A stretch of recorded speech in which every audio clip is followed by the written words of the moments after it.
맹자는 인간이 본래 선하게 태어났다고 이렇게 주장을 했습니다. 그래서 인간 속에 있는 것들을 잘 이끌어주기만 하면 인간은 꽤 괜찮은 사람이 될 수 있고, 또 그런 사람들로 구성된 괜찮은 사회를 만들 수 있다는 것이 유교 사상의 밑바탕에 깔려 있습니다.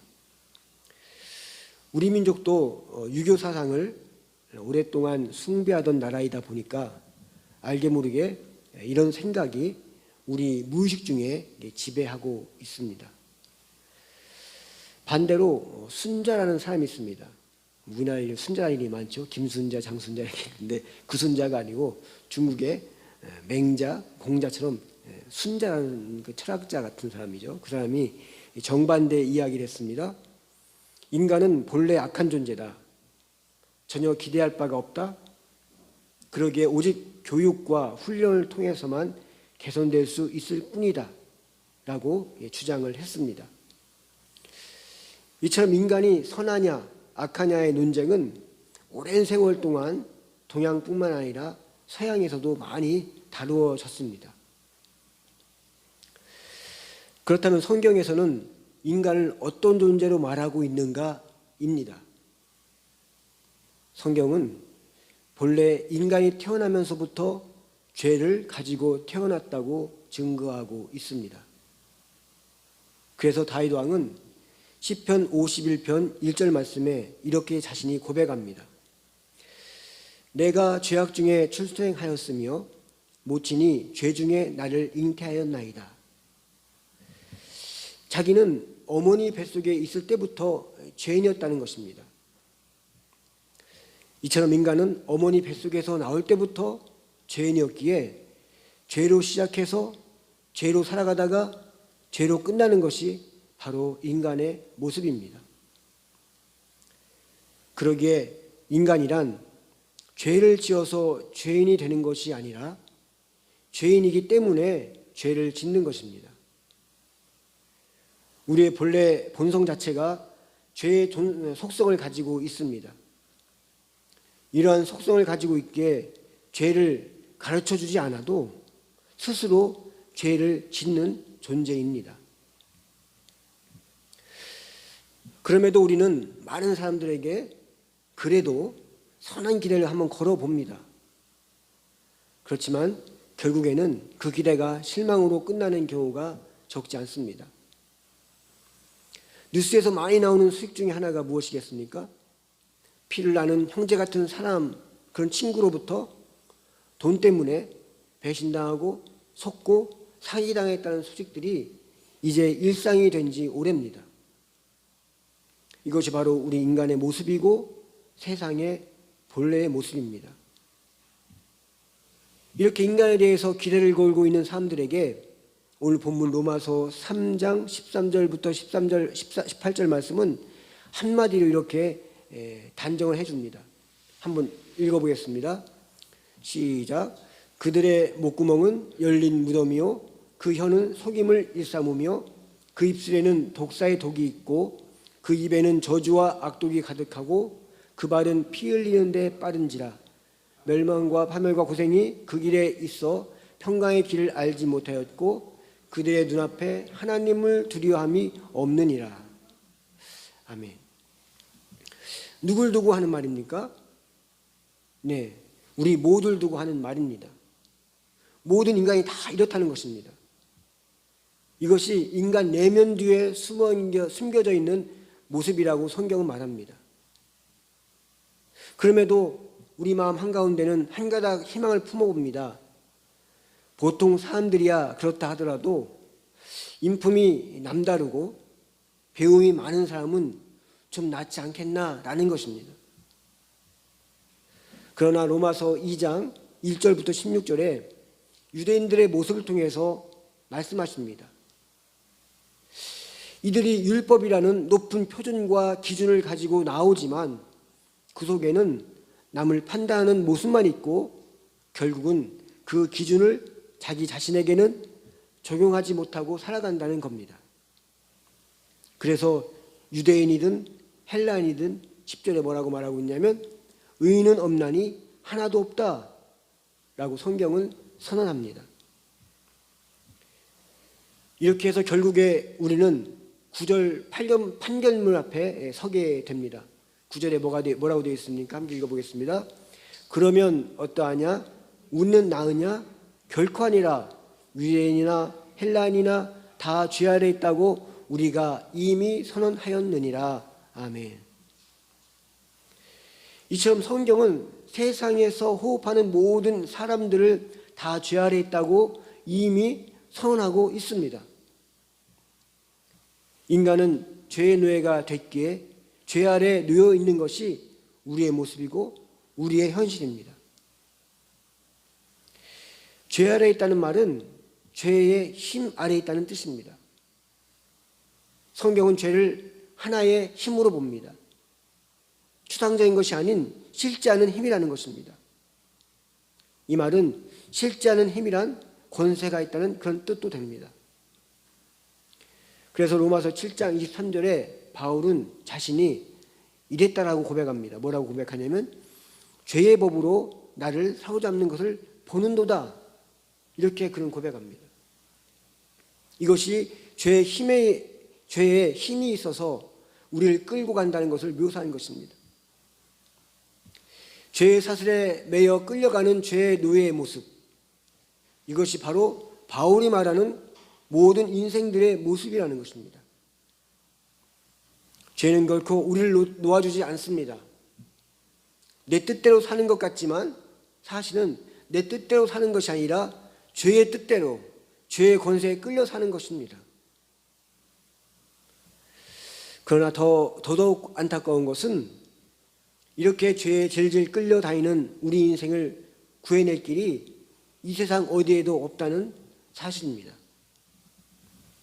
학문도, 선행도, 교육도, 재물도, 종교도, 정치도, 문화도, 역사도, 조상도, 부모도, 형제도, 그 누구도 우리를 이 죄에서 끌어내어 죄의 문제를 해결해 줄 방법을 속 시원하게 말해주는 이가 아무도 없고 어디에서 배운 적도 없고 어디에도 없다는 것입니다.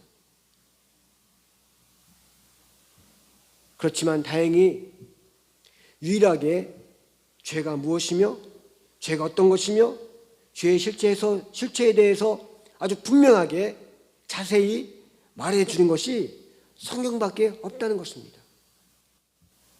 그렇게 죄의 문제를 해결받게 되면 우리 인생이 어떤 삶으로 살아가야 되고 어떻게 사는 것이 인간으로 사는 것인지, 그렇게 살면 우리 삶이 얼마나 복이 되는지를 구체적으로 상세하게 말해주는 것도 성경만이 유일합니다. 그렇게 해서 성경이 우리에게 결론적으로 하고자 하는 말이 무엇인가? 그것은 바로 예수 그리스도께서 십자가에서 흘리신 보혈의 능력이 아니고는 이 세상 어디에도 죄를 끊을 수 있는 길이 없다라고, 죄에서 구원받을 길이 없음을 분명하고 확실하고 정확하게 말해주고 있습니다. 이처럼 성경은 소망 없는 우리 인생들에게 죄의 권세를 깨트려버리고 희망이라고는 전혀 찾을 수 없는 우리 인생들을 구원하시기 위한 하나님의 방법의 유일한 길이 있다라고 명확하게 밝힙니다. 21절부터 22절을 보면 이렇게 기록되어 있습니다. 이제는 율법 외에 하나님의 한 의가 나타났으니 율법과 선지자들에게 증거를 받은 것이라. 곧 예수 그리스도를 믿음으로 말미암아 모든 믿는 자에게 미치는 하나님의 의인이 차별이 없느니라. 이렇게 기록하면서 우리에게 새 희망을 제시해 주고 있습니다. 이 새 희망을 특별한 방법으로 예비해 두신 것이 바로 예수 그리스도의 십자가인 것입니다. 자신의 독생자를 십자가에 죽임으로 우리 한 사람 한 사람의 죄값을 모두 완벽하게 치우셨습니다. 이것이 하나님께서 이 세상에 죄 가운데 사는 인생들에게 주신 유일한 구원의 길이며 유일한 새 희망인 것입니다. 그러기에 사도들은 가는 곳마다 사도행전 4장 12절 말씀을 외쳤습니다. 다른 이로서는 구원을 받을 수 없나니 천하 사람 중에서 구원받을 만한 다른 이름을 우리에게 주신 일이 없음이니라. 아멘. 이런 의미에서 기독교는 매우 독선적입니다. 세상은 이런 기독교를 독선적이라고 비난합니다. 왜냐하면 오직 예수에는 참 길이 없고 오직 예수에는 참 진리가 없고 오직 예수에는 진정한 생명도 없고 어디에도 예수 없는 구원의 길은 결코 없다라고 말하기 때문입니다. 많이 배운 사람일수록 이 말에 굉장히 더 혐오감을 갖습니다. 많은 것을 아는 사람일수록 많은 것을 경험한 사람일수록 깨어있다고 생각하는 머리를 가지고 있다는 사람일수록 이런 말에 더 거부감을 갖습니다. 왜냐? 이 예수 그리스도의 은혜는 지식의 눈으로 보는 것이 아니고 경험의 눈으로 보는 것이 아니고 자기의 능력의 눈으로 보는 것이 아니라 믿음의 눈으로 볼 때만이 볼 수 있는 은혜이기 때문인 것입니다. 예수만이 십자가의 길만이 유일한 구원의 길이라고 하나님 말씀인 성경은 확고하게 증거합니다. 예수 십자가의 보혈의 능력만이 죄악의 세력과 어둠의 세력을 깨버리고 우리를 구원하는 단 하나의 길임을 믿으시기 바랍니다. 아멘. 이처럼 사람들은 십자가 길로 나가야 마땅한데 엉뚱한 논리로 죄를 해결해 보려고 합니다. 그것이 죄를 절대적으로 보는 것이 아니라 상대적으로 본다는 것입니다. 그래도 나는 저 사람보다 낫다라는 것입니다. 저 사람이 구원받는다면 나는 저 사람보다 나으니까 나는 당연히 구원받는다. 세상 사람들이 전부 다 범죄하는데 난 저만큼 범죄를 저지르지 않았으니까 나는 작은 죄를 지었으니까 나도 천국 갈 것이다 라는 식이라는 것입니다. 그러나 천국은 상대평가로 가는 곳이 아닙니다. 100명 중에 20명만 천국 가고 80명은 지옥 가고 그러지 않는다는 것입니다.